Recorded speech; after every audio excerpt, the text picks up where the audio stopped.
الحمد لله رب العالمين والعاقبة للمتقين ولا عدوان إلا على الظالمين وأشهد أن لا إله إلا الله وحده لا شريك له ولي الصالحين وأشهد أن محمدا عبده ورسوله وصفيه من خلقه وخليله سيد الأولين والآخرين اللهم صل عليه وعلى آله وصحبه ومن اتبعهم بإحسان إلى يوم الدين أما بعد أحبابي الكرام السلام عليكم ورحمة الله وبركاته. Aujourd'hui, avec l'aide d'Allah Tabarak wa Ta'ala, on va parler de l'argent gagné de manière illicite. L'argent gagné de manière illicite. Sachez, Ahbab al-Kiram, qu'Allah Tabarak wa Ta'ala a rendu obligatoire le fait de gagner son argent de manière licite. Ce n'est pas une option. Nous, en tant que musulmans, on est régi par Al-Qur'an et Al-Sunnah. Le livre d'Allah et la sunna du prophète sallallahu alayhi wa sallam. Et on retrouve dans les textes coraniques et dans les textes du prophète sallallahu alayhi wa sallam l'obligation de gagner son argent de manière licite et des mises en garde sévères concernant le fait de gagner son argent de manière illicite.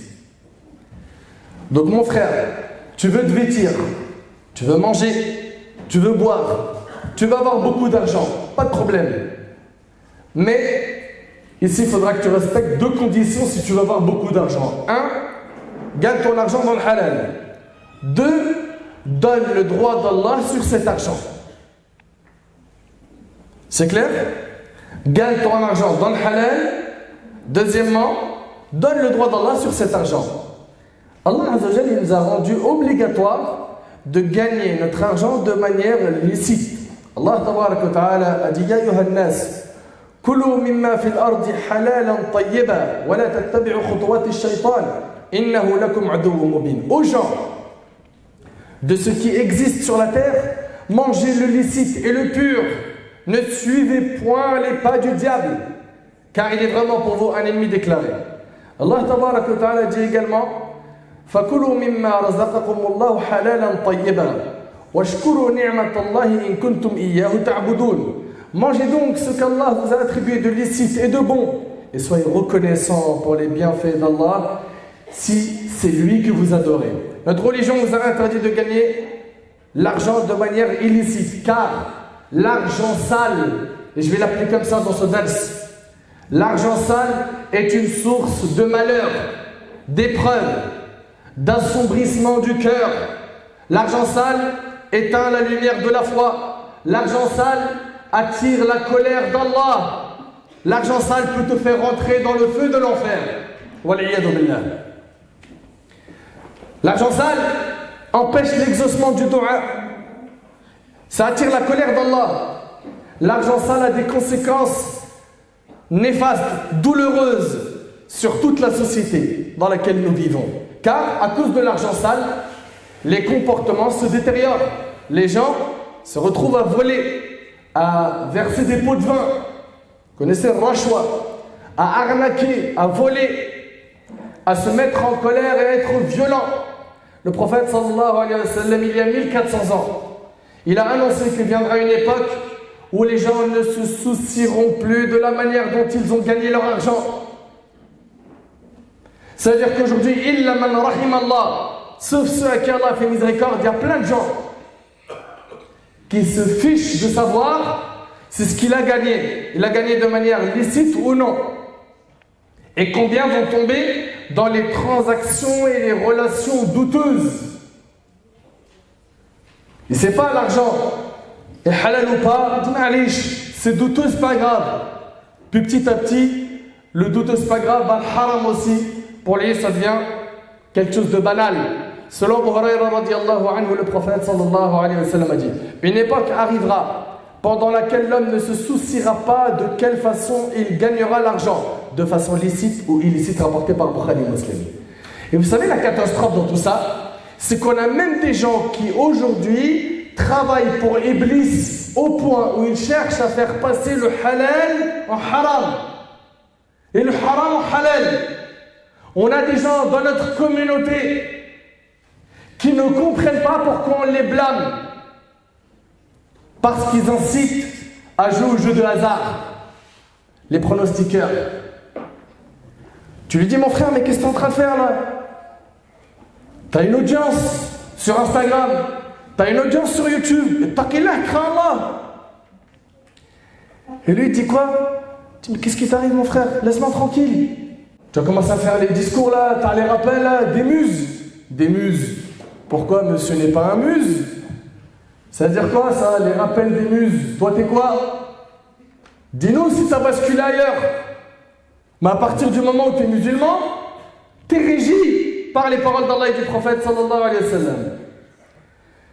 Subhanallah. Ces gens-là sont arrivés à un stade où ils font le haram, ils appellent le haram et ils se vantent de faire ce haram. Mais Akhi, comment ça? Oh, frère, tu veux que je fasse quoi? Je vais acheter une maison, tu veux que je fasse comment? T'as d'autres moyens?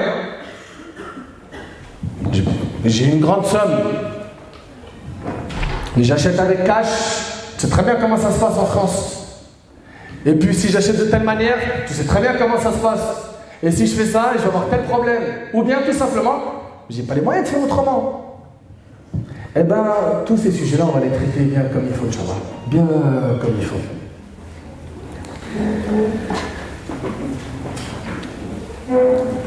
Voyons ensemble les causes du gain de l'argent sale. Pourquoi est-ce que certaines personnes de notre communauté ont choisi de gagner l'argent de manière illicite? Première raison, et je vais en citer 4. Et j'aimerais, Inch'Allah, que vous réceptionnez les enfants. 1. Parce qu'il manque de pudeur et de crainte envers Allah subhanahu wa ta'ala. Ces gens-là, la yastahiyuna min Allah. Ils n'ont pas honte d'Allah. Le fait d'avoir peur d'Allah empêche de tomber dans l'argent sale. Oui ou non? Hélas, on a des gens, quand on leur dit crains Allah, taqillah, ils disent elle commence même pas. Arrête, je te vois venir toi. Puis de toute façon, sur YouTube, il y a quelqu'un qui a dit que je pouvais quoi? Tu pouvais quoi? Faire ça? T'es sérieux là? Et des fois, il a raison. Il y a quelqu'un, effectivement, sur YouTube qui a dit c'était bon.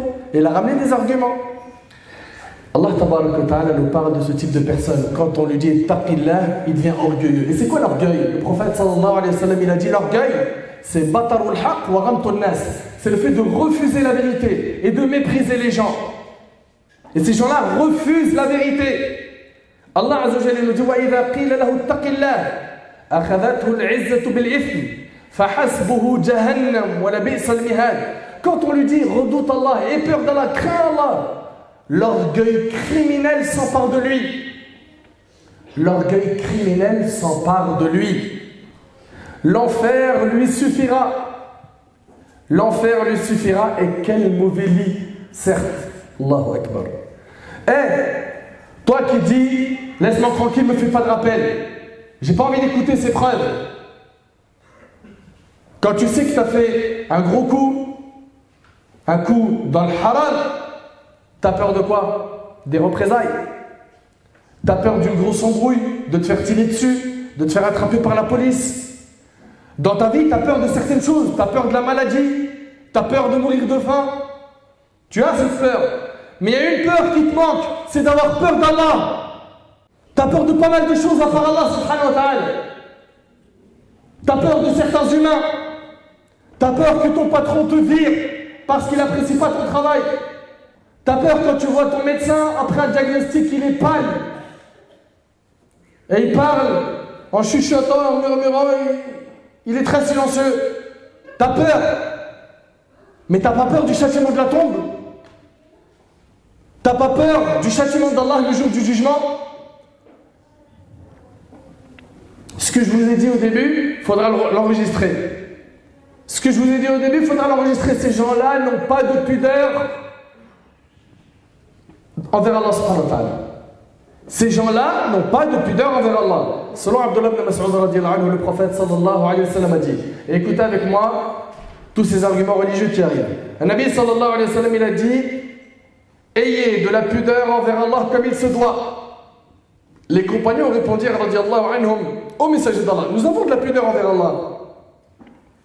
Nous avons de la pudeur envers Allah. Louange à lui. Il dit, sallallahu alayhi wa sallam, ce n'est pas cela. Mais la pudeur envers Allah comme il se doit, c'est 1. de préserver la tête et ce qu'elle renferme. Préserve la tête et ce qu'elle renferme. Préserve l'ouïe, la vue, la langue. Et le ventre et ce qu'il contient. Attention à ne pas faire rentrer dans ton ventre al-amwal al-muharrama, l'argent sale. Et que tu te rappelles la mort et la décomposition du corps. Quiconque désire le bien dans l'au-delà, délaisse les ornements de ce monde. Celui qui agit de la sorte aura effectivement concrétisé la pudeur envers Allah, rapporté par l'imam Ahmad et al-Tirmidhi. Et Abu Mas'ud, Uqba ibn Amir al-Ansari, radiyallahu anhu, a dit, et Uqba ibn Mas'ud, et Abu Mas'ud, Uqba ibn Amir al-Ansari, radiyallahu anhu, a dit, l'envoyé d'Allah alayhi salatu wassalam a dit, certes, de tout ce que les gens saisissent d'antiques paroles prophétiques, la première est, si tu n'as pas de pudeur, fais ce que tu veux. Et ça, c'est une menace. Et c'est rapporté par le Bukhari. Et Bilal ibn Sa'd il disait, ne regarde pas la petitesse du péché, mais regarde l'immensité de celui que tu es en train de désobéir. Parce qu'il y en a, on le sait, disent, c'est quoi? C'est rien, c'est un petit péché. C'est pas grave.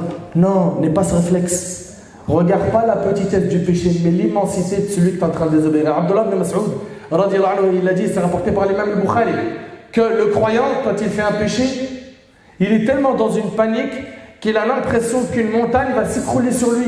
Tellement il a peur d'Allah subhanahu wa ta'ala. Et l'hypocrite, quand il fait un péché, c'est comme s'il y avait une mouche qui passe sur son nez et qui lui fait un geste comme cela pour la repousser avec sa main. Anas ibn Malik radiyallahu anhu, il s'adresse à qui? Aux tabi'in, la génération qui est venue après les compagnons. Et il leur dit à eux, il leur dit, certes, vous faites des choses qui sont à vos yeux plus fines qu'un cheveu. Mais nous, à l'époque du prophète, nous comptions ces choses-là parmi ce qui fait tomber dans la perdition. Et c'est rapporté par le Bukhari. T'imagines, Anas il dit ça au tabi'in, Anas, ce compagnon, il serait là à notre époque, où les gens ils sont en train de jouer au poker, PMU, ils mangent des bains pour acheter une voiture, une maison, ils volent, ils trompent. Tu vas leur dire, frère, j'en ai un. T'as vu, je l'ai acheté 1000, je te le vends 600. Il ne dit pas, il est en panne.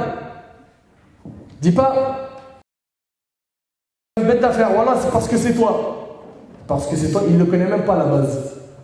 Disquette sur disquette, mensonge sur mensonge, et il va même peut-être jurer par Allah. Et ils n'ont pas peur, ils n'ont pas honte d'Allah. Faut le retenir, ça. Ça fait mal d'entendre ça. Il y en a même, ils se disent, mais pourquoi il est comme ça, le frère? Pourquoi il secoue, il est dur? Ah, sahbi, ces gens-là, il leur faut un coup d'électrochoc. Pour moi, c'est des gens en phase terminale, pour la plupart. S'ils ne se réveillent pas et qu'ils ne se repentent pas, il est fort possible que l'ange de la mort prenne leur âme, alors qu'ils font des catastrophes. Et selon Sahl ibn Sa'd, radiyallahu anhu, le prophète sallallahu alayhi wa sallam a dit, prenez garde aux petits péchés. Et ça, c'est un message pour ceux qui disent, c'est rien, c'est un petit péché. C'est rien, ça c'est un petit péché. Bah, c'est un grand péché ou un petit? Ok, c'est pas grave. Écoutez bien, prenez garde aux petits péchés, car les petits péchés ressemblent à un groupe de gens qui descendent dans une vallée. Chacun d'eux amène une petite branche d'arbre jusqu'à ce qu'ils apportent de quoi faire cuire leur pain. Ainsi, une personne contre qui les petits péchés comptabilisés s'accumulent périt. Et c'est rapporté par l'imam Ahmad. Première raison qui fait que les gens sont tombés dans l'argent sale, manque de pudeur envers Allah, et ils ne craignent pas assez Allah. Deuxième raison, c'est qu'ils veulent gagner de l'argent rapidement. C'est vrai ou pas? Ils veulent gagner de l'argent rapidement. Toi, tu veux que je fasse tant de jours par semaine de taf, de boulot, pour avoir un salaire, alors que j'ai les moyens, avec mes petits plans à droite à gauche, de faire ton salaire en 2 jours. Mais pourquoi? Pourquoi tu veux que je me casse le dos, je me lève tôt le matin? J'ai pas besoin, moi. Mon frère, moi je suis dans le biz, je vends tout. Dis-moi ce que tu veux. Je vends tout. Il y a des gens, ils sont pressés d'avoir beaucoup d'argent. Et donc, il va piocher dans le halal, dans le haram. Là où la porte s'ouvre, il mange. L'objectif de sa vie, c'est l'argent. Alors que l'objectif de la vie d'un musulman, c'est Al-Jannah, le paradis. Et l'argent pour nous, c'est un moyen. Et pas un objectif. Et pas un objectif. L'argent, c'est un moyen. Un moyen pour vivre, manger, se vêtir, même se faire plaisir, adorer Allah en faisant des aumônes, etc. N'est-ce pas? C'est un moyen. Ce n'est pas un objectif, ahbab el-kiram. Et malheureusement, il y a des personnes qui vont tout faire. Pourquoi? Pour essayer de s'enrichir. Parce que pour lui, on lui a donné comme définition, la réussite égale la richesse. Avec la richesse, tu vas être visible par ta sape. Ah ouais, tu vas plus mettre des vêtements à 20-30 balles. Là, tu vas pouvoir t'habiller bien. Les montres, tu en auras un paquet. Téléphone portable, pareil. Les voitures, ça fait voyager, te faire plaisir, aller dans des petites îles sympas, snapper les beaux décors.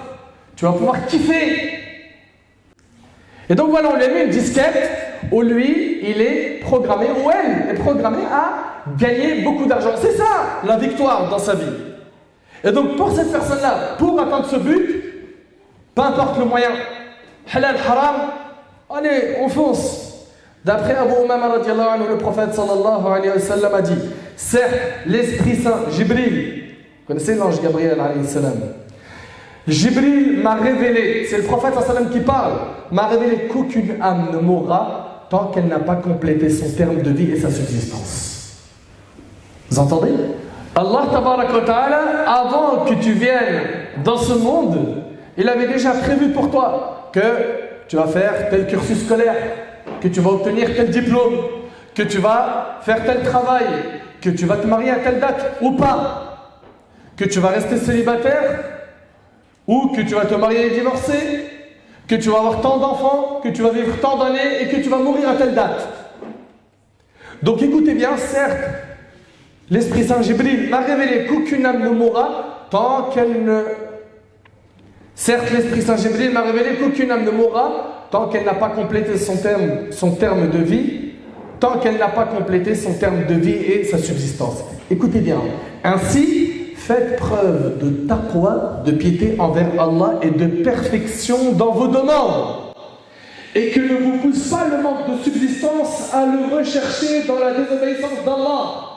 Regardez comment c'est clair. Vous entendez ou pas? C'est clair. Et que ne vous pousse pas le manque de subsistance à le rechercher dans la désobéissance d'Allah. Car, certes, on n'obtient ce qui est auprès d'Allah qu'avec son obéissance. Tu veux ce qui est auprès d'Allah? Obéis-lui. Il te l'accordera Azza wa Jalla. Et comme vous le savez dans le hadith d'Abi Barza al-Aslami radhiyallahu anhu qui est rapporté par Tirmidhi, le prophète sallallahu alayhi wa sallam a dit que le fils d'Adam ne fera pas un pas le jour du jugement sans qu'il soit questionné sur quelque chose parmi elles. Son argent, comment il l'a gagné et dans quoi il l'a dépensé. 2 questions sur ton argent. Anas radhiyallahu anhu, il rapporte que le prophète sallallahu alayhi wa sallam a dit: le jour de la résurrection, on fera venir d'entre les gens dans l'enfer celui qui aura le plus joui de la vie d'ici-bas. Mais il faisait partie des gens de l'enfer. On le plongera alors une seule fois dans le feu et on lui dira: ô fils d'Adam, as-tu jamais connu quelque bien? Alors c'était bien la vie d'ici-bas? T'as kiffé, c'était propre? Celui-là, on dit que c'est celui qui a le plus joui. As-tu jamais rencontré quelque opulence? Il dira: non, par Allah, mon Seigneur. Et il va jurer qu'il n'a jamais connu un instant de bien dans la vie d'ici-bas. Pourquoi? Être trempé dans le feu de l'enfer une fois, ça fait oublier tous les plaisirs de la vie d'ici-bas. Qu'Allah nous en préserve. Qu'Allah nous en préserve. Il ne faut pas prendre cette discussion à la légère. Faut pas prendre ces discussions à la légère. Première cause qui fait tomber les gens dans le haram, c'était manque de pudeur, manque de crainte. On verra là. 2, le fait de vouloir gagner l'argent rapidement. 3, on enregistre le fait de ne pas se satisfaire de ce que l'on a. Ils n'ont pas le talent. Qu'est-ce que tu veux que je fasse, mon frère, avec un salaire de 1500 euros? 1500 euros. Je sais de quoi je vous parle. Hein. On a des jeunes dans certains quartiers, à peu près de 14 ans, qui vendent aujourd'hui de la cocaïne et qui font par jour 800 euros. En 2 jours, il fait le salaire de quelqu'un. Tu lui dis, mais qu'est-ce que tu fais? Il dit, pourquoi tu veux que je travaille? Pourquoi aller au collège? Pourquoi tu veux que je travaille? Pourquoi tu veux que j'aille au collège?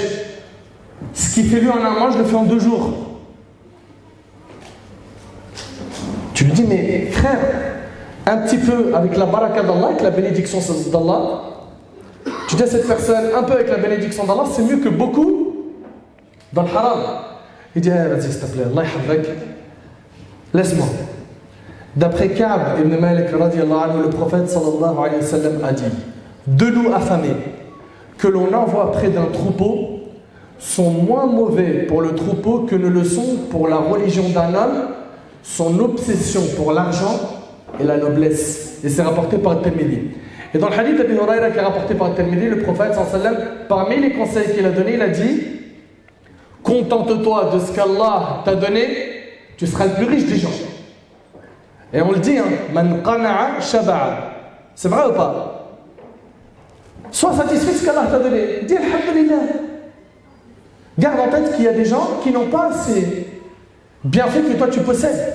Ils n'ont pas de logement, ils n'ont pas d'eau potable à disposition, ils ne mangent pas à leur faim, ils n'ont rien. Et toi, alhamdulillah, tu arrives à payer ton loyer, tu arrives à nourrir ta famille, mastour al-hal. Qu'est-ce que tu veux de plus?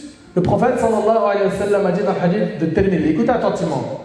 Le Nabi alayhi wa sallam, il a dit, celui parmi vous qui se réveille en sécurité parmi les siens. C'est notre cas ou pas? Est-ce que vous vous réveillez, il y a des menaces par des hélicoptères, des gens qui veulent vous bombarder, etc. C'est pas le cas. Celui qui se réveille en sécurité parmi les siens. 2, étant en bonne santé, c'est-à-dire son corps ne souffre d'aucun mal. 3, et il a de quoi manger ce jour-là, c'est comme si on lui avait amassé les biens de ce monde. Tu as la santé, tu es en sécurité, tu as de quoi manger, alhamdulillah, tu es le meilleur. Mais c'est cette gourmandise là qui vous a aveuglé, qui a fait que vous piochez dans le haram. Et Abdullah ibn Mas'ud radiyallahu anhu, il rapporte que le prophète sallallahu alayhi wa sallam a dit, Allah a partagé entre vous les comportements, tout comme il a partagé votre subsistance. Et Allah donne ce bas monde à ceux qu'il aime et à ceux qu'il n'aime pas. Retiens ça. Ne dis pas parce que j'ai beaucoup d'argent, je suis automatiquement aimé par Allah. Faux. Allah il donne ce bas monde à ceux qu'il aime et à ceux qu'il n'aime pas. Allah donne ce bas monde à ceux qu'il aime et à ceux qu'il n'aime pas. Et il ne donne la religion qu'à ceux qu'il aime. Et ce hadith il est rapporté par Ahmed. Tu veux être riche? Pas de problème. Je recherche la richesse du cœur. Selon Abu Huraira radiyallahu anhu, le prophète sallallahu alayhi wa sallam a dit, la richesse ne consiste pas en l'abondance des biens, mais la vraie richesse est celle de l'âme. Enrichis ton cœur par quoi? Par les paroles d'Allah et du prophète. Écoute des rappels, fréquente des pieux, écoute du Coran, va à la mosquée, apprends la religion, tu vas nourrir ton cœur. Et ce hadith-là, il est rapporté par Bukhari et Muslim. Mais hélas, les gens ne pensent plus à la purification du cœur, mais une seule chose, remplir leurs poches, au paraître, à la frime, à se montrer dans les réseaux sociaux. Regarde, t'as vu un peu les vêtements? T'as vu, regarde, on étale notre richesse, on se la raconte, on brise des milliers de cœurs, des gens qui n'ont pas les moyens. Ka'b ibn Iyad radiyallahu anhu rapporte, j'ai entendu dire le messager d'Allah sallallahu alayhi wa sallam, à chaque nation une tentation et la tentation de la mienne sera l'argent. Rapporté par Tirmidhi. Et selon Ibn Abbas et Anas radiyallahu anhu, le prophète sallallahu alayhi wa sallam a dit, si le fils d'Adam avait une vallée d'or, il en souhaiterait une deuxième. Gourmandise quand tu nous tiens. Il dit jamais c'est bon, stop, alhamdulillah, c'est bon, ça suffit. C'est pour ça, piétine ton ego, ton âme, et prends les rênes de ton âme, éduque ton âme à ne pas être quelqu'un qui est esclave de la dunya. Alhamdulillah, tu as une voiture qui roule, pourquoi tu veux le 2.0? Parce que cette porte de gourmandise, quand on l'ouvre, elle ne se ferme plus. C'est pour ça qu'il va falloir que tu domptes ton âme. Et vous savez, cette dunya, quand le prophète sallallahu alayhi wa sallam il en a parlé dans le hadith de Jabir, il est rapporté par Muslim, le Nabi sallallahu alayhi wa sallam, il traverse un marché, plein de gens sur ses côtés, et il y a un chevreau mort. Le prophète sallallahu alayhi wa sallam il dit, qui parmi vous le veut pour 1 dirham? Ils ont dit, on n'en veut pas. À quoi est-ce qu'il va nous servir? C'est une bête morte, oui ou non? Et là, le prophète sallallahu alayhi wa sallam a dit, est-ce que vous le voulez? Là, il n'y a plus d'argent. Vous le voulez ou pas? Ils ont dit par Allah, s'il était vivant, ce serait déjà une honte de l'avoir à cause de ses petites oreilles. Qu'en est-il maintenant alors qu'il est mort? Et là, le prophète, il a dit, par Allah, ce bas monde a pour Allah moins de valeur qu'a pour vous ce chevreau mort. Et c'est rapporté par Muslim. Quatrième raison, le fait d'ignorer la gravité de l'argent illicite. Quatrième raison, le fait d'ignorer la gravité de gagner de l'argent illicite. Les gens n'apprennent tellement plus leur religion qu'ils ne savent même pas si leur travail il est halal ou haram. Il ne sait pas si ce qu'il gagne c'est halal ou haram, si ce qu'il a acheté c'est halal ou haram, si cette transaction est halal ou haram, si le contrat qu'il vient de signer il est halal ou haram. Il ne sait pas. Ils n'apprennent plus la religion. On n'a plus le temps, mon frère. Il y a des vidéos à regarder sur YouTube. Tu es là, tu nous dis d'apprendre la religion. Sur Insta, on a des mecs qui font rire. On est obligé de suivre leurs vidéos, mon frère. Comment tu veux qu'on trouve un temps pour tout ça? Et puis tel chanteur, il vient de sortir le dernier clip. Si c'est pas moi qui est le premier à l'écouter, hein, et qui le récite à mes potes, ils n'ont plus le temps. Et bien vous savez, les compagnons du prophète sallallahu alayhi wa sallam étaient ceux qui craignaient le plus les gains illicites. Ils avaient même peur de tomber dans ce qui est douteux. Les Sahaba radiyallahu anhum, ils étaient vraiment impressionnants. Omar al-Khattab radiyallahu anhu, vous le connaissez? Ce grand compagnon, il dit, Ajib radiyallahu anhu, il dit, nous délaissions 9/10 du halal de peur de tomber dans l'illicite. Nous délaissions 9/10 du halal de peur de tomber dans l'illicite. C'est ce qu'on appelle al-wara. Ça, c'est un degré qui est au-dessus de at-taqwa, la piété. Al-wara, c'est plus technique. C'est de délaisser certaines choses qui sont halal, de peur de tomber dans le haram. Des choses dont tu ne te sens pas à l'aise quand tu les fais alors qu'ils peuvent être halal. Subhanallah. Ça, c'est un degré très élevé. Le prophète sallallahu alayhi wa sallam, un hadith il est rapporté par Bukhari et Muslim, il rentre chez lui. Il trouve une date posée sur son lit. Une date. D'accord? J'ai pas dit un sandwich. Une date. Toi, tu rentres chez toi, tu trouves sur ton lit un bonbon. D'accord? Ou un jus, ou une bouteille d'eau. Tu vas poser la question, c'est qui? Ça vient d'où? Tu manges ou tu bois? Tu vas pas te poser de question. Subhanallah, le prophète sallallahu alayhi wa sallam, il a dit, c'est simplement parce que je crains que ça fait partie des aumônes, sinon je l'aurais mangé.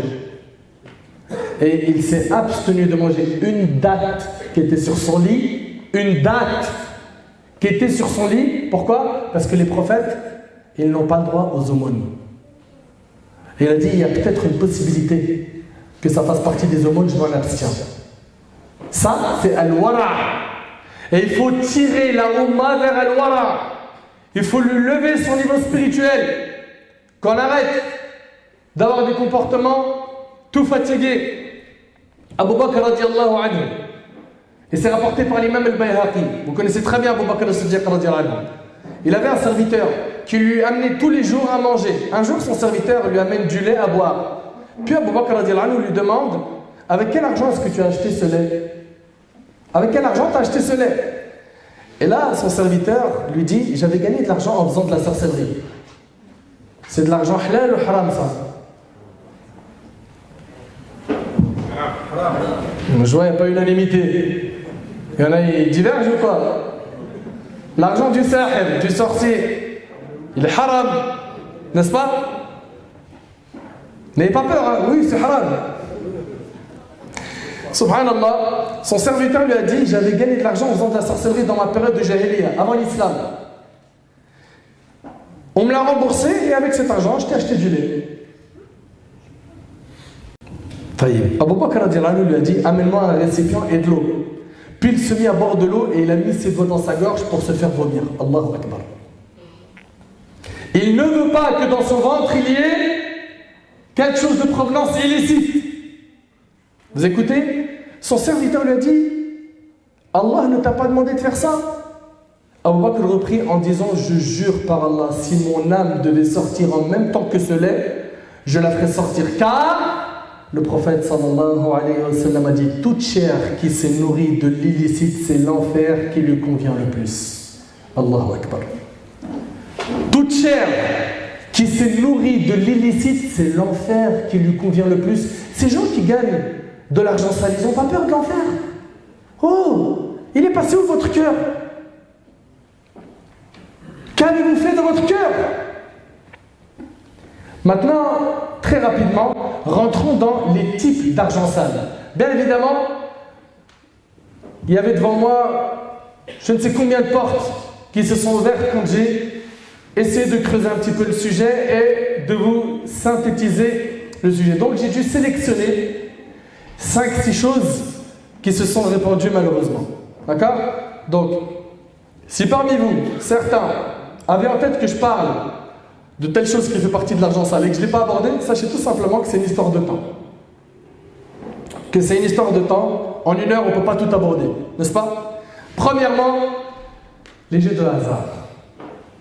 Paris sportifs, jeux de grattage, loto, poker, PMU, tiercé, casino, pronostiqueur. On montre aux gens sur Insta comment faire pour gagner de l'argent. Paris pour tel match. Télécharge telle application. Tu vas te faire de l'argent. Regarde, j'ai mis 100 euros, j'ai gagné 500. Et c'est une équipe de mythos. Ces gens-là, normalement, vous avez du cerveau, vous savez comment ça se passe. À partir du moment où ils sont visibles dans les réseaux sociaux, comment ça se passe? Eh bien, ils ont cette porte qui s'ouvre à eux. C'est-à-dire que lui qui jouit d'une grande audience sur YouTube, Instagram ou autre, on lui propose. On lui dit voilà, toi tu nous fais de la pub, d'accord? Et tu essaies d'attirer du monde vers nous, et de notre côté, on te donnera un iPhone X. Il leur fait rentrer 30-40 000 euros, et il lui donne un iPhone, il est tout farhan. Ouais, génial. Mortel. Ou plus, parce qu'il y en a, ils se font des très grandes sommes. Et ouvertement, Wallahi al-Azim, c'est quelque chose jusqu'à maintenant. Ça me fend le cœur de voir que les gens, ils appellent à ce grand péché. J'ai bien dit grand péché, parce qu'il y a les petits péchés et les grands. À ce grand péché, sans aucune gêne. Normal. Il y a quoi? Il n'y a rien. Jouer au jeu de hasard, c'est répandre l'injustice autour de nous. Car c'est toujours une minorité qui gagne, et vous le savez pertinemment. Oui ou non? Avant de rentrer même dans le religieux, parlons un petit peu avec logique, avec raison. C'est très rare que les gens gagnent, et les gains sont minimes comparativement au risque de perte. Et des tonnes de personnes se retrouvent déplumées. Rentrent dans ce milieu, ça devient une addiction, une drogue. Et la tristesse dans cette histoire, c'est que le péché, il agit comme une drogue. Et cette personne, finalement, ne retrouve l'apaisement de son cœur que quand elle désobéit à Allah. En 2 mots, il arrive à être heureux quand il met en colère Allah. Wallah al-Azim, c'est grave. Et j'aimerais, Inch'Allah, que vous diffusez un maximum cette vidéo à ceux qui disent aux gens, mon frère, suis-moi, Paris foot, Paris sportif, ceci, cela, grattage, j'ai un plan, poker. Ces gens-là, il faut impérativement les stopper. C'est notre devoir. Comment? On leur diffuse ce que la religion dit à ce sujet. Il y a un frère, je l'ai rencontré physiquement. Wallahi, par Allah, c'est vrai. Il m'a dit, je suis suivi chez un psy, tellement les jeux de hasard m'ont détruit. Et j'ai perdu 300 000 euros.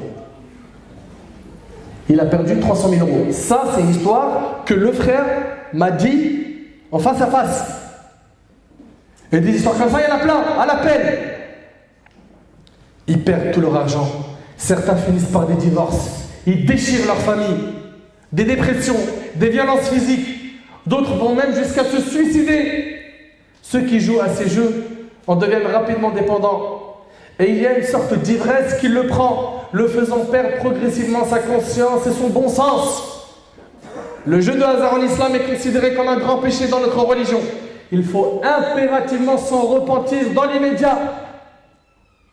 Et sachez que l'argent, chez un grand nombre de savants, cet argent qu'il a gagné de manière licite, il ne le garde pas, bien qu'il y ait une divergence. Il s'en débarrasse. Il s'en débarrasse.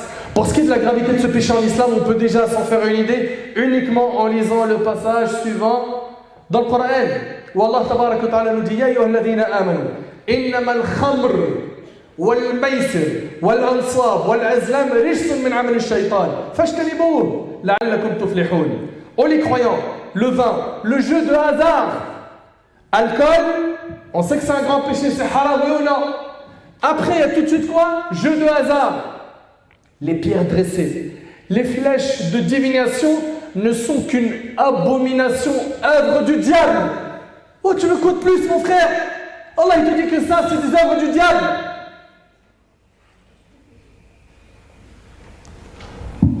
Qu'est-ce qu'il te faut comme argument après ce verset? Et Allah il nous dit à la fin, écartez-vous-en afin que vous réussissiez. On marquera dans ce verset, Allah tabaraka wa ta'ala a lié la pratique du jeu de hasard à la consommation du vin, ainsi qu'à deux éléments en rapport direct avec des pratiques païennes. Cette disposition du texte coranique nous enseigne au moins deux choses. La répulsion que l'on doit éprouver à l'égard des jeux de hasard doit être semblable à celle que nous avons pour les pratiques relevant du shirk, de l'association à Allah. Et les jeux normaux, ouais, c'est rien. Wallah, la vie, mon frère, tu joues, tu grattes, je te le garantis, tu gagnes 1000 en mettant juste 100 €. Crains ton Seigneur et peur d'Allah. Supprime ces vidéos si tu veux le salir le jour du jugement. Car non seulement t'encaisses des péchés, mais t'encaisses même les péchés de ceux qui commettent ce péché. Et ça continuera jusqu'à ta mort. Freine le processus. Ferme ce robinet pendant qu'il en est encore temps. Sauve ta peau du feu de l'enfer. Rappelle-toi, toute chair qui se nourrit de l'illicite, c'est l'enfer qui lui convient le mieux. Si ce discours, tu ne l'aimes pas, je ne peux rien pour toi. Allah Ta'ala nous a prévenu qu'il y a des gens qui seront plus égarés que les animaux.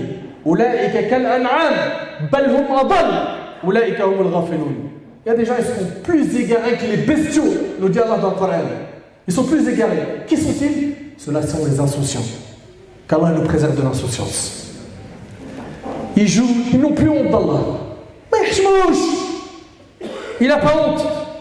Snap, Insta, en veux-tu, en voilà, des publications sur les jeux de hasard. Ensuite, Ahbab al-Kiram, passons rapidement au riba. L'intérêt. Riba. Il y a plein de formes de riba. Riba al-Fadl, riba al-Nasi, etc. Eh bien, parlons un petit peu de l'intérêt. Alors, quand on dit intérêt usuraire, comme c'est traduit dans le Coran, il faut savoir que l'intérêt usuraire, c'est à partir de 20% de riba. Donc, dans la traduction, vous direz uniquement intérêt et pas intérêt usuraire. Ok? Déjà qu'on se mette d'accord. Parce que si vous dites intérêt usuraire, ça veut dire qu'à partir de 20%, c'est haram. En dessous, c'est bon. C'est clair? Taïb. L'usure. Le prêt à intérêt consiste à prêter une somme d'argent à quelqu'un pour un temps donné, qu'il devra ensuite rembourser intégralement, mais en payant en plus une somme que l'on nomme intérêt, et qui représente une sorte de loyer versé pour la location de l'argent prêté. Ça va? Oui ou non? Très bien. Cette transaction, elle est haram en islam, car il est injuste de profiter de la faiblesse des gens. Un exemple de l'Ébat. Mon frère, il vient me voir, il me dit prête-moi 500 €. Et il est dans le besoin. Je lui dis pas de problème, je te prête 500 €, mais tu me rends 550 dans 6 mois. D'accord? Donc j'abuse de sa faiblesse et je fais cela avec lui. C'est une injustice intolérable par laquelle les riches n'ont fait que d'augmenter leur richesse et les pauvres s'enfoncent encore plus. En islam, nos frères, on leur prête car ils sont dans le besoin. Et on fait ça pour Allah et non pas pour un intérêt mondain qui surtout le mettra dans la gêne. Ubayd ibn Samit radiyallahu anhu a rapporté que le prophète sallallahu alayhi wa sallam a dit l'échange de l'or contre de l'or, de l'argent contre de l'argent, de la monnaie contre une monnaie de la même nature, du blé contre du blé, des dattes contre des dattes, doit se faire en parfaite égalité et séance tenante. Quiconque donne un surplus ou l'exige tombe dans l'usure rapportée par Muslim. Ça va? Là on est en train de construire ensemble ce chapitre. Allah tabaraka wa ta'ala nous dit dans Sourate Al-Baqarah, Sourate 2, verset 275. الذين يأكلون الربا لا يقومون إلا كما يقوم الذي يتخبطه الشيطان من المس. الآية. Ceux qui mangent de l'intérêt ne se tiennent le jour du jugement comme qui? Que comme celui que le toucher de Satan a bouleversé. Vous avez déjà vu quelqu'un possédé par un djinn, qu'Allah nous en préserve? Vous avez vu comment Mskin il réagit et tout? Le jour du jugement, celui qui a mangé l'intérêt, il sera comme ça. Comme celui qui a été touché par Shaitan. Et regardez la suite. Cela parce qu'ils disent le commerce est tout à fait comme l'intérêt, alors qu'Allah a rendu licite le commerce et illicite l'intérêt. C'est clair, n'est-ce pas? Allah tabaraka wa ta'ala dit également à propos de l'usure dans Sourate Al-Baqarah, dans le verset 278 et 279. Ya ayyuhalladhina amanu ittaqullah wa dharu ma baqiya min ar-riba in kuntum mu'minin fa in lam taf'alu fa'adhanu biharbin min Allah wa rasulih wa in tubtum falakum ru'usu amwalikum la tadhlimuna wa la tudhlamun. Ô croyants, craignez Allah et renoncez aux reliquats de l'intérêt si vous êtes croyants. Et si vous ne le faites pas, vous voulez tout prix le riba, alors recevez l'annonce d'une guerre de la part d'Allah et de son messager. Allahu Akbar. Et si vous vous repentez, vous aurez vos capitaux, vous ne léserez personne et vous ne serez point lésés. Abdullah ibn Abbas radiyallahu anhu, il a dit, en commentant ce verset, il sera dit le jour du jugement à celui qui a mangé l'usure, prends tes armes et va combattre Allah. Prends tes armes et va combattre Allah. Donc, toi, mon frère, qui est tombé dans al-riba, en contractant un prêt pour acheter une maison ou pour acheter une voiture, tu veux t'engager dans ça? Tu veux te retrouver à combattre Allah le jour du jugement? Ça ne te fait pas réfléchir?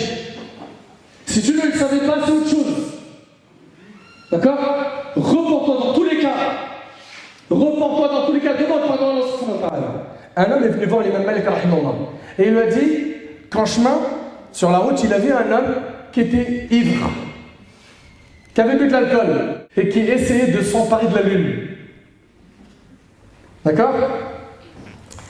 Et il a dit, écoutez bien, cet homme-là a dit, ma femme est répudiée s'il y a en islam un péché plus grand que l'alcool.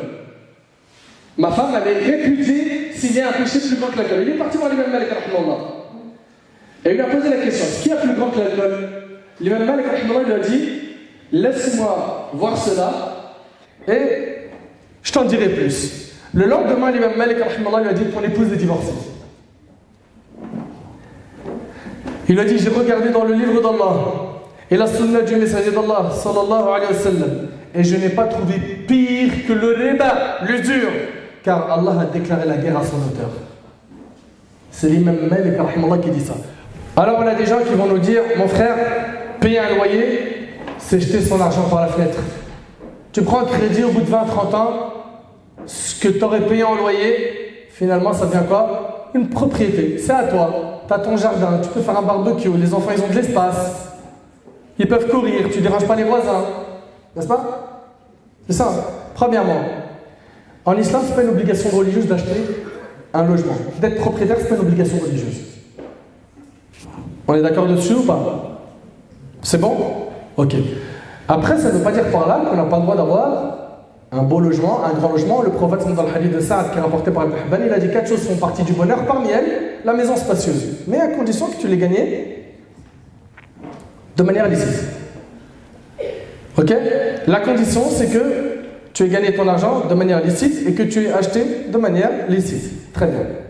Cette histoire de tu jettes ton argent par la fenêtre. Ah bon?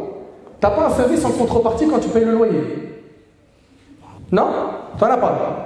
T'as pas un endroit sécurisé pour toi et ta famille? Où tu peux ranger tes vêtements, avoir le chauffage quand il faut? ranger ta nourriture, etc. Tout ça, c'est pas des services. Compte si tu étais dans un hôtel pas cher, avec le même nombre de personnes qu'il y a dans ta famille. Famille de 2, 3, 4 personnes. Tu paierais combien en un mois? Donc finalement, tu es dans la norme. Tu es dans la norme. D'accord? Et puis ceux qui nous disent, en achetant, voilà, tu te détaches de ces boulets que tu as au pied, là, le loyer, etc. Ah ouais? À ces personnes-là, on leur dit, mais quand tu achètes une maison avec crédit, bah, tu as tant d'argent à payer par mois, ok? Que tu sois en galère ou pas, tu dois les payer. Ça ne te met pas une pression déjà? Ok? Tu dois, imagine tu perds ton emploi, tu perds ceci, tu dois quand même payer ça. Puis après, quand tu l'achètes, compte, taxe foncière, ceci, cela, tout ce que tu payes, l'entretien, les travaux, ça vaut pas le coup. Après, je suis pas en train de dire que c'est pas bien d'acheter, etc. Mais quand tu regardes finalement, il y a autant de dépenses. Il y a des dépenses de ce côté et de l'autre. Après, c'est lui qu'Allah subhanahu wa ta'ala qui il lui a donné. Et c'est facile, c'est les épaules. Il tout, comme il le facilite, qu'il lui a quand même plus grand que cela, dans le halal. Ok? Mais le souci, vous savez, c'est quoi? C'est que s'engager dans ça, c'est trop risqué. C'est trop risqué. Tu peux te retrouver à combattre Allah le jour du jugement. Et regardez ce qu'il nous dit le prophète sallallahu alayhi wa sallam. Dans le hadith d'Ibn Majah, Abu Huraira il rapporte que le prophète sallallahu alayhi wa sallam a dit: l'usure se présente sous 99 formes, dont la moins grave équivaut au fait qu'un homme commette la fornication avec sa mère. Ad-Daraqutni rapporte selon Abdullah ibn Hanbal radiyallahu anhu, le prophète sallallahu alayhi wa sallam a dit: un dirham d'usure est pire comme péché auprès d'Allah que de commettre 36 fornications. Un dirham d'usure, c'est pire que 36 fornications. Al-Hakim rahimahullah rapporte que le prophète sallallahu alayhi wa sallam a dit: lorsque la fornication et l'usure apparaissent dans un peuple, ils ont alors mérité un châtiment. Dans le hadith de Jabir radiyallahu anhu, dans lequel il est dit, il dit, le prophète sallallahu alayhi wa sallam a maudit. Ça veut dire comme maudit, c'est-à-dire il est matroud min rahmatillah. Il est chassé de la miséricorde d'Allah. A maudit celui qui pratique l'usure, celui qui la fournit, celui qui écrit ce contrat et celui qui se porte témoin de l'usure en disant qu'ils sont tous pareils rapportés par le musulman. Selon Ibn Mas'ud, le prophète sallallahu alayhi wa sallam a dit: quiconque abuse dans la pratique de l'usure finit sa vie dans le manque et la pauvreté, rapporté par Ibn Majah al-Hakim. Tu ne trouveras jamais ta vie le bonheur dans la désobéissance à Allah. Les épreuves et les malheurs vont se multiplier sur toi parce que tu désobéis, parce que tu transgresses. Donc après tout cela, les intérêts bancaires, c'est toujours halal pour toi? Ça vaut toujours le coup? Même quand tu as des intérêts dans ton compte, tu sais ceux qui sont générés à la fin de l'année, il ne faut pas les garder. Faut pas les garder. Tu n'as pas le droit de l'utiliser. Tu dois t'en débarrasser et ce n'est pas compté pour toi comme une aumône. C'est de l'argent sale. Ok? Et je vous avertis également des découvertes. Il y en a, comment ils sont contents. Mon banquier, il est trop gentil. Il m'a ouvert le robinet du découvert. J'ai le droit à tant de découvertes. Mortel. Tu payes des agios, mon copain. Riba. Riba. Et il y a plein de formes de riba. On bête dedans, fais pas attention. Fais gaffe. Tu tombes en dessous du zéro, tu payes. C'est pas pour tes beaux yeux. Il n'est pas permis à un musulman riche ou pauvre de contracter à la banque ou ailleurs un prêt assorti d'intérêt. Peu importe que le taux soit fixé à 5%, 15%, plus, moins. Allah tabaraka wa ta'ala nous a dit dans le Coran: wa ta'awanu 'ala al-birri wa at-taqwa. C'est pour ça qu'on vous fait ce rappel. Entraînez-vous dans l'accomplissement des bonnes œuvres et la piété. Wa la ta'awanu وَلَا تَعَاوَنُوا عَلَى الْإِثْمِ وَالْعُدْوَانِ وَاتَّقُوا اللَّهَ إِنَّ اللَّهَ شَدِيدُ الْعِقَابِ. Et ne vous entraînez pas dans le péché et la transgression, et craignez Allah, car Allah est certes dur en châtiment.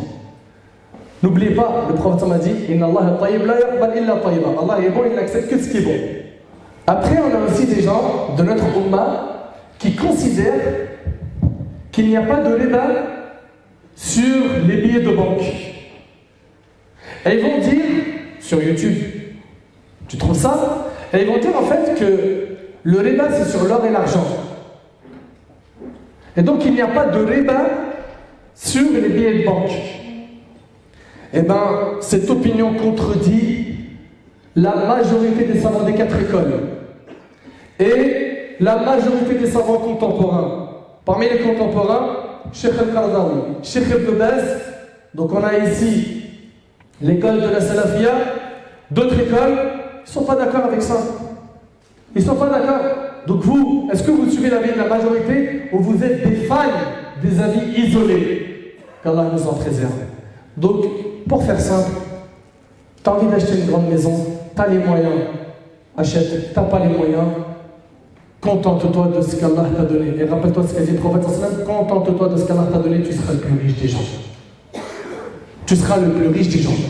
Parmi l'argent gagné de manière illicite, donc on l'a vu ensemble, les jeux de hasard, on l'a vu, riba, l'usure, 3, et ça va aller vite, Inch'Allah. Il y a le fait de tricher dans les transactions, mentir, d'arnaquer. Ah, celui-là, ah ouais, je lui fais un envers. Ah, il s'y attendait pas. Il ne s'attendait pas à ce point. Je lui ai dit, vas-y, tout ça, je l'ai acheté à temps, je lui ai vendu le triple de son prix. La disquette, elle est passée crème. Et aujourd'hui, en plus, les gens qui volent, à l'époque, qu'est-ce qu'ils faisaient? Ils étaient en bas des immeubles. Frère, tu n'as pas un téléphone? Ou il avait un scooter ou un truc. Frère, tu n'es pas intéressé par un T-Max? Là, c'est pareil. Le Bon Coin fait le boulot. On met ça sur le Bon Coin, et c'est bon, ça prend une nouvelle forme. C'est carré, c'est sérieux. Donc ils vont tricher. Et la tricherie, on l'a dans plein de choses. Dans les marchés, il y en a qui vont tricher sur le poids de la marchandise. N'est-ce pas? Il va tricher sur le poids de la marchandise. Il va dire, tiens frère, voilà 2 kilos. Tu regardes comment il pèse, tu regardes. Il fait comme ça, il pose le sac, il le relève, il dit, c'est bon, il y a même un peu plus, 2 kilos 500. Tu rentres chez toi, tu pèses 1,5 kg. Allah tabaraka wa ta'ala, il nous parle de ce péché dans le Coran. Et le peuple qui a été connu pour ce péché, c'était le peuple de... Oui, Shu'aib alayhi salam. Allah tabaraka wa ta'ala, il nous dit dans le Coran, وَيْلٌ لِلْمُطَفِّفِينَ الَّذِينَ إِذَا اكْتَالُوا عَلَى النَّاسِ يَسْتَوْفُونَ. Malheur aux fraudeurs qui, lorsqu'ils font mesurer pour eux-mêmes, exigent la pleine mesure et qui, lorsque eux-mêmes mesurent ou pèsent pour les autres, causent perte. Cela ne pense-t-il pas qu'ils seront ressuscités en un jour terrible? Et Allah tabaraka wa ta'ala nous dit, et aux Madian, leur frère Shu'aib, il leur a dit, moi mon peuple, dit-il, adorez Allah. Pour vous, pas d'autre divinité que lui. Une preuve vous est venue de votre Seigneur. Donnez donc la pleine mesure et le poids et ne donnez pas aux gens moins que ce qu'il leur est dû. Ils n'ont pas écouté, ils ont refusé. Le résultat, alors le tremblement de terre les saisit et les voilà étendus, gisant dans leur demeure.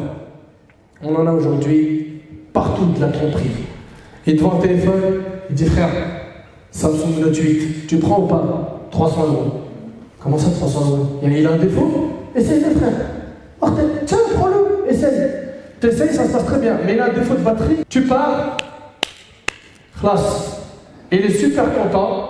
Il t'a vendu une merguez pour 300 €.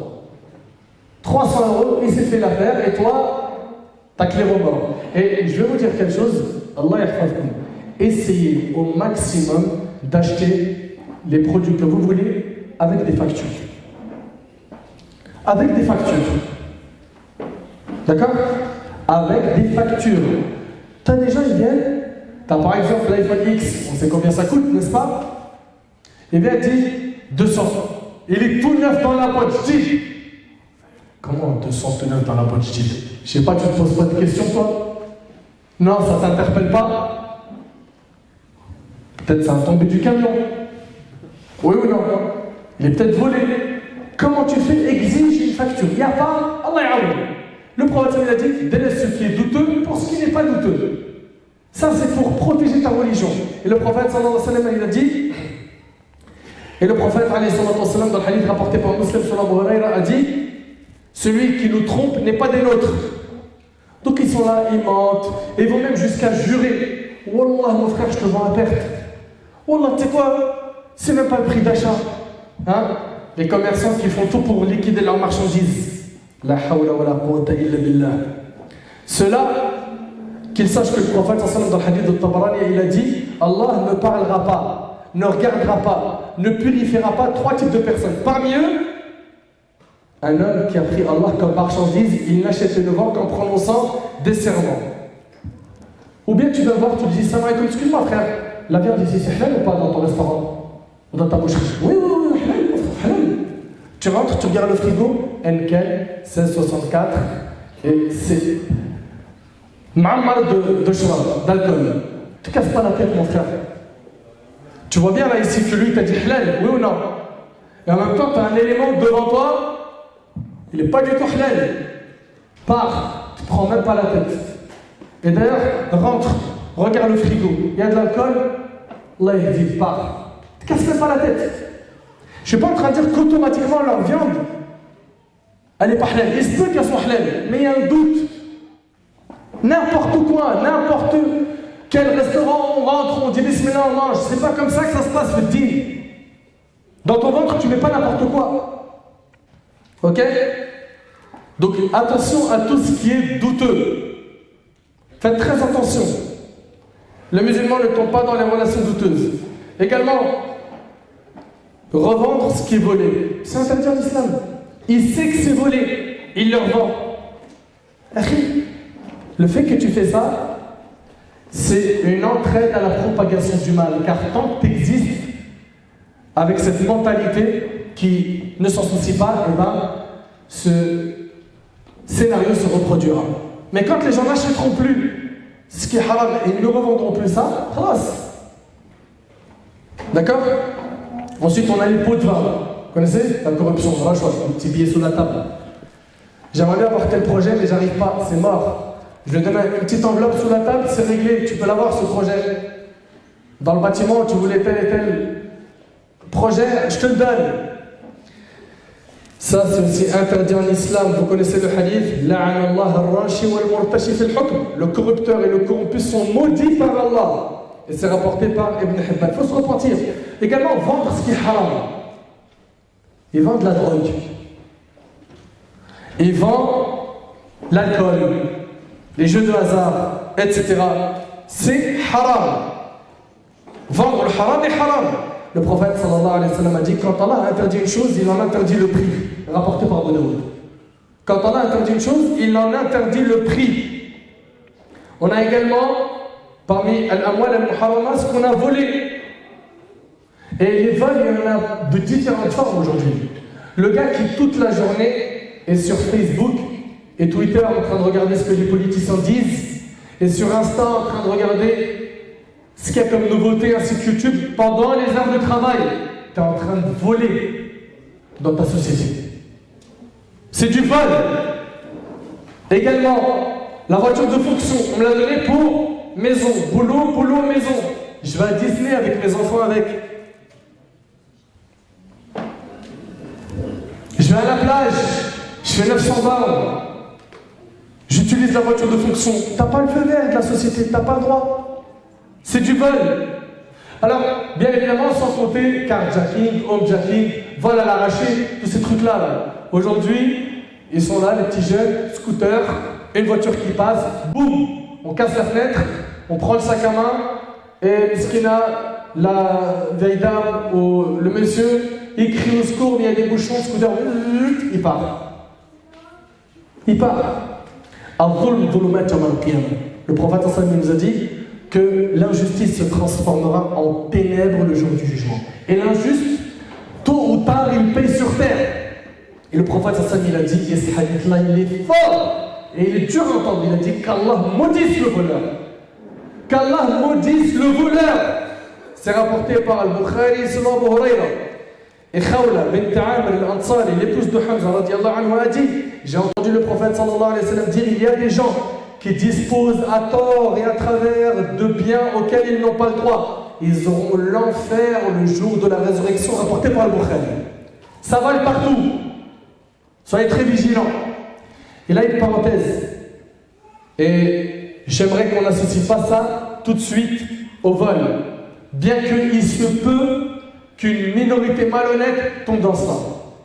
Les gens aujourd'hui qui vous demandent, s'il te plaît, on a fait une petite récolte pour aider telle voisine ou telle personne du quartier qui est en galère. Faites-y attention. Faites-y attention. Il se peut que ce soit un mensonge. Demandez des vérifications chaque fois, des justificatifs, des preuves, une traçabilité. C'est votre droit. D'accord? Comme ça.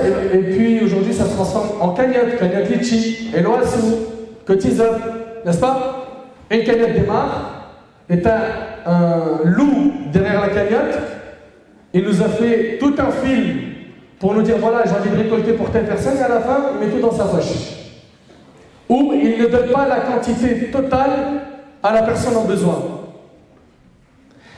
Et une parenthèse, dans cette parenthèse, pour les associations humanitaires de France, soyez transparents, Allah Jésus compris.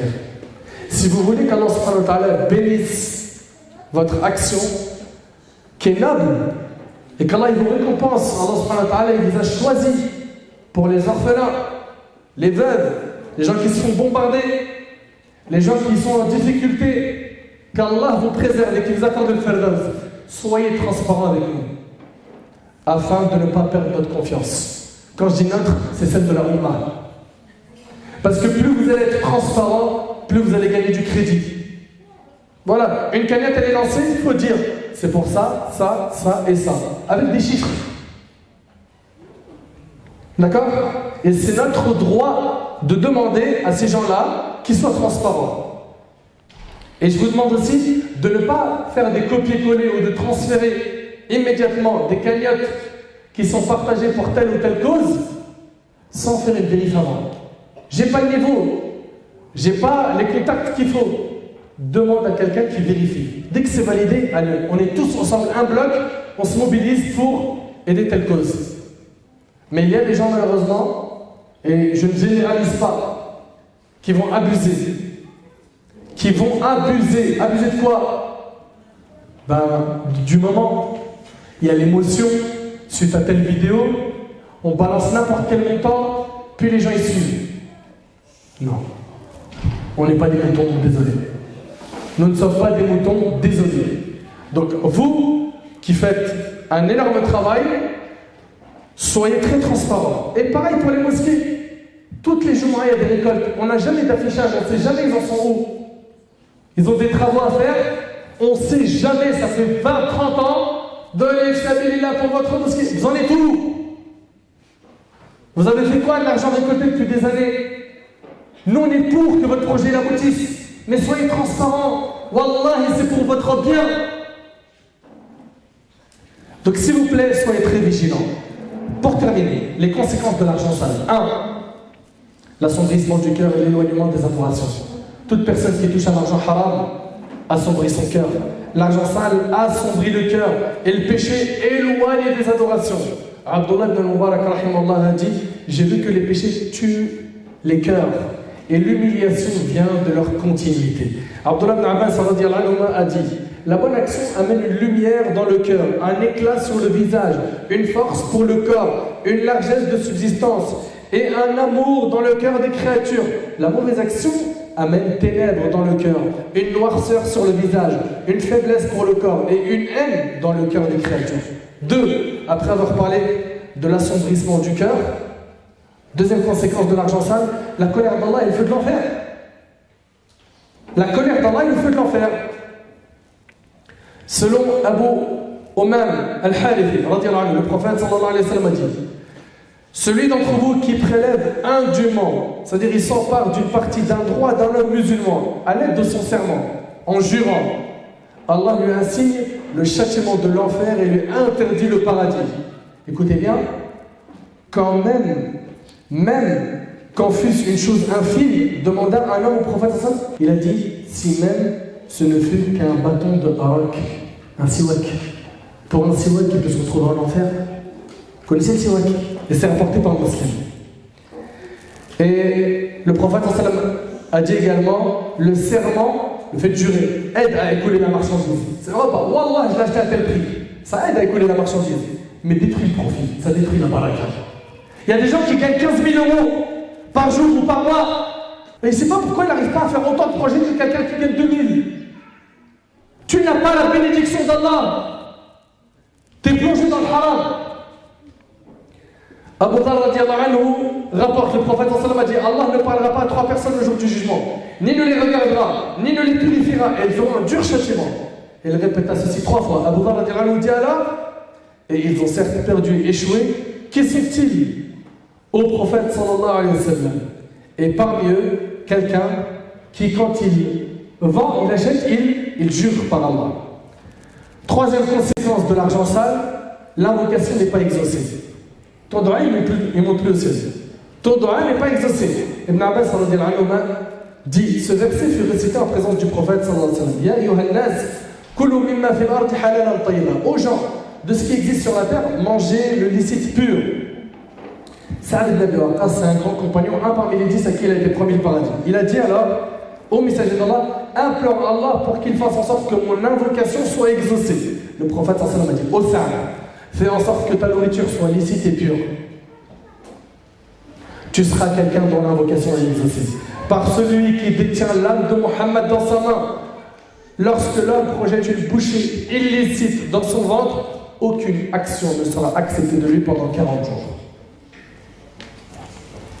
Et tout homme dont la chair a été nourrie d'illicite, l'enfer en est le plus digne, rapporté par l'imam al-Tabarani. Ahbab al-Kiram, pour continuer dans cet élan, le prophète sallallahu alayhi wa sallam nous parle d'un homme qui est en voyage, les cheveux en broussailles et tout couvert de poussière. Il tend cependant les mains vers le ciel en disant Ya Rab, Seigneur, Seigneur, alors que son manger est illicite, sa boisson est illicite, il a été nourri d'illicite. Comment donc exaucerait-il les vœux d'un tel homme? Lui, son doigt, il n'est pas accepté, c'est rapporté par Muslim. Ibn Umar a dit, quiconque achète un habit avec 10 dirhams, dont un dirham illicite, Allah n'accepte de lui aucune prière tant qu'il le portera. Puis il mit les doigts dans les oreilles et dit, puisse-t-elle devenir sourde si je n'ai pas entendu ceci du messager d'Allah alayhi salatu wassalam. C'est rapporté par Ahmed selon une chaîne discutable d'après Ibn Rajab. 4e conséquence de l'argent sale, et on termine, c'est que les bonnes actions ne sont pas acceptées quand tu manges l'argent sale. Omar ibn Khattab radiallahu anhu, il a dit, quand ce fut le jour de Khaybar, ça c'était dans la biographie du prophète sallallahu alayhi wa sallam, un petit groupe des compagnons du prophète sallallahu alayhi wa sallam, vint dire, un tel est mort martyr, et un tel est mort martyr. Puis ils passèrent devant la dépouille mortelle de quelqu'un et dirent, c'est un martyr.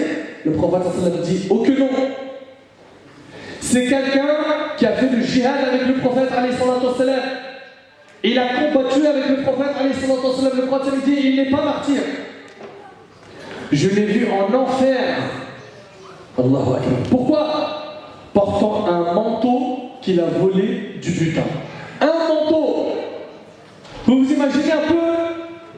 Il a fait le djihad avec le Nabi alayhi salatu wa sallam, il se retrouve en enfer pour un manteau qu'il a volé du butin. Et ce hadith il est rapporté par l'imam Muslim. Allah Azza wa Jalla nous dit i'lamu annama al-hayatu ad-dunya la'ibun wa lahu wa zinatun wa tafakhurun bainakum wa takathurun fil amwali wal awlad. Al-aya. Sachez que la vie présente n'est que jeu, amusement, vaine parure, une course à l'orgueil entre vous et une rivalité dans l'acquisition des richesses et des enfants. Et il y a d'autres choses qui sont citées dans le verset, mais je me contente de cela. Nous, ce qu'on va faire, Ahbab al-Kiram, c'est de toujours penser à la baraka d'Allah, la bénédiction d'Allah. Le bonheur, il ne se trouve pas dans le fait d'avoir beaucoup d'argent dans le haram, mais d'avoir tout simplement gagné ton argent de manière illicite. C'est dans ça, dans le fait d'obéir à Allah, que tu trouveras le bonheur. Combien il est triste de constater que de nos jours, l'argent est devenu notre centre vital. Et j'abuse pas si je dis que pour certains, l'argent a même pris la place d'Allah. Oui, c'est la réalité. Il vit pour ça.